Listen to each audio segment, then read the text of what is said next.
मंडळी हे टिपऱ्याचं नृत्य सुरू होतं तेव्हा लहानपणची एकदम आठवण होऊन गेली की लहानपणी जेव्हा आम्ही भुलाया असं बसत होतो तर तेव्हा असंच घरोघरी जाऊन टिपरे घेऊन खूप छान असे गाणे म्हणत होतो. तर तीच आठवण या ठिकाणी सर्वांनाच आम्हा महिलांना झाली होती की तेव्हापासून आताच पहिल्यांदाच खरोखर खूप छान प्रकारे जे नियोजन आमच्या गावातील मंडळींनी केलं की खरोखर कसं असतं की खेड्यागावात काही असं भजनं वगैरे जास्त असतात परंतु महिलांचे असे काही नृत्य गरबा वगैरे काही नसतं.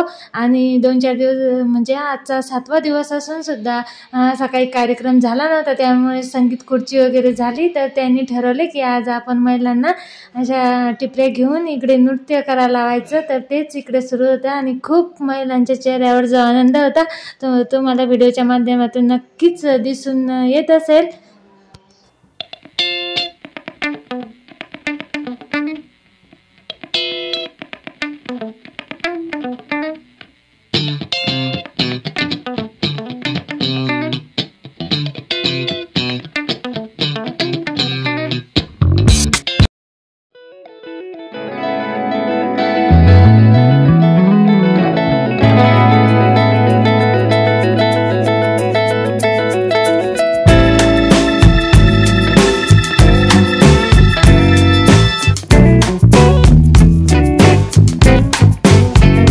जवळजवळ 40 ते 50 वर्षांच्या सुद्धा याच्यात काही महिला होत्या, मुली होत्या आणि काही अशा तरुणसुद्धा महिला होत्या. तर खूप छान प्रकारे आपापल्या परीनं इकडे नृत्य करणं सुरू होतं आणि सुंदर असे गाणेसुद्धा देवीचे लावले होते. परंतु कसं आहे की यूट्यूबमध्ये आपण ते गाणे घेऊ शकत नाही.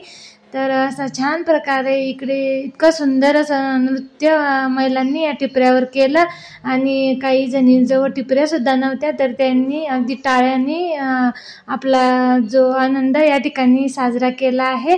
तर खरोखर एकदम असं छोटंसं आमचं हे गाव आहे आणि एकदम गुण्या गोविंदानं या गावात आम्ही असे छोटे मोठे कार्यक्रम साजरे करत असतो आणि खरोखर आमच्या गावातील महिला आणि मंडळी अशा काम आवर्जून हजर राहतात आणि दिवसभर शेतात दमून सुद्धा संध्याकाळी इतकं सुंदर असं मनोरंजन या ठिकाणी झालं. आणि खरोखरच देवीचे जे 7वी माळ होती तर 7व्या माळेला जवळजवळ रात्री 12 वाजेपर्यंत आम्ही असे खूप छान प्रकारे इकडे असं मनोरंजन देवीच्या समोर केलं आहे.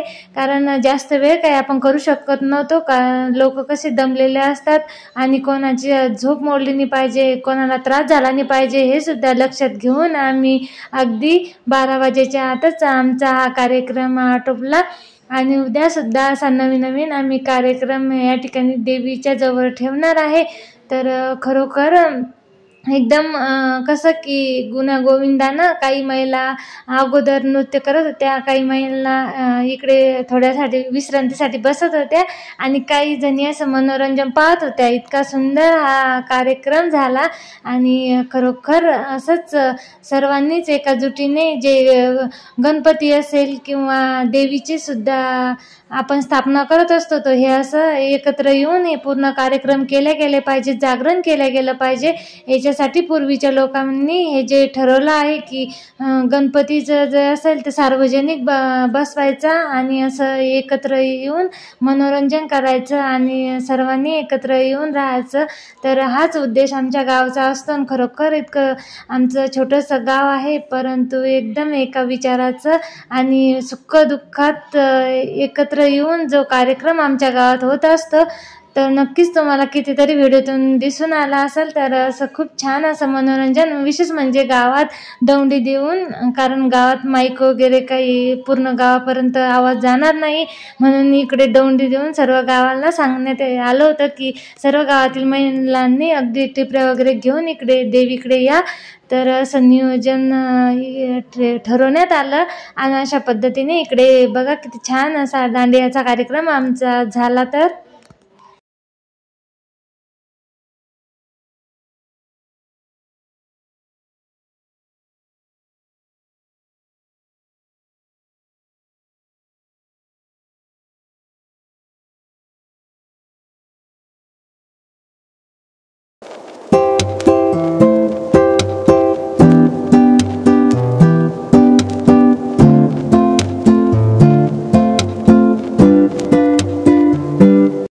तर खरोखर शेतातून दिवसभर काम करून येऊन संध्याकाळी असं देवीच्या समोर मनोरंजनचा जो कार्यक्रम या ठिकाणी ठेवला होता, तर तो खरंच खूप सुंदर आणि छान पद्धतीने असा पार पडला.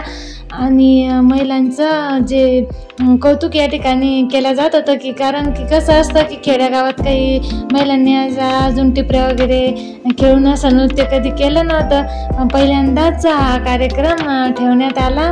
तर खूप मनोरंजन इकडे महिलांनी केलं. आणि कसा वाटला आजचा ब्लॉग तर नक्कीच कमेंटमध्ये सांगा. आणि प्लीज चॅनलला लाईक, शेअर आणि सबस्क्राईब करायला विसरू नका. असंच नवनवीन ब्लॉग तुमच्यासाठी घेऊन येईल. तोपर्यंत बाय बाय.